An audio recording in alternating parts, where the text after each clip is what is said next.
And it can be scary when you feel like God isn't there, or that he's not responding, or that he's abandoned you, which is sometimes how these people felt.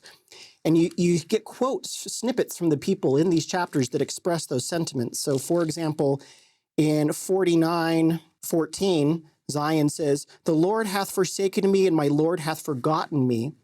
And then back in chapter 40, verse 27, the people complain, "My way, my path forward is hid from the Lord, and my judgment is passed over from my God."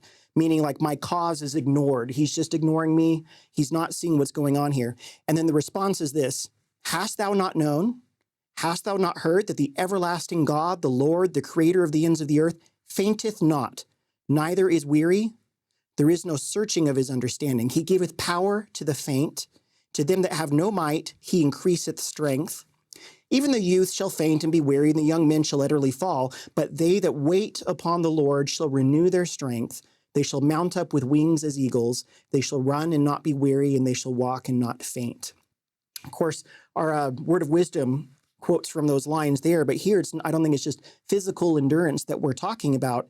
It's these people that feel like they're abandoned, and it says you've got to wait upon the Lord. And what an important principle there, that as you wait on the Lord, he'll give you that strength that you need to overcome things. Which, by the way, on that particular concept, I remember Elder Bruce C. Hafen many years ago in a fireside that he gave up at the Logan Institute. He shared this particular verse. And he said, it's interesting for his family. He said, there are two ways you can interpret wait upon the Lord. One is to sit there with your arms folded and tapping your feet, checking your watch, waiting for the Lord to come. And he said the one that his family, and it's not tied into the Hebrew underlaying this verse, I get that. But the concept in English is beautiful. He said they choose to interpret it the second way, which is like a waiter in a restaurant. They that wait upon the Lord, they that go to the Lord and say, "What would thou have me do next? How can I serve thee? What can I do to prepare your table for your coming and for whatever it is that you want?"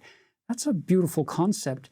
If any of you are struggling right now with feeling like you're not getting the blessings that you really seek, what a difference to shift from that first, from the traditional interpretation of wait with hope for the Lord to come and fix the problems, to the second and get up and say, "Lord, what can I do? Where can I go? How can I serve?" It's a powerful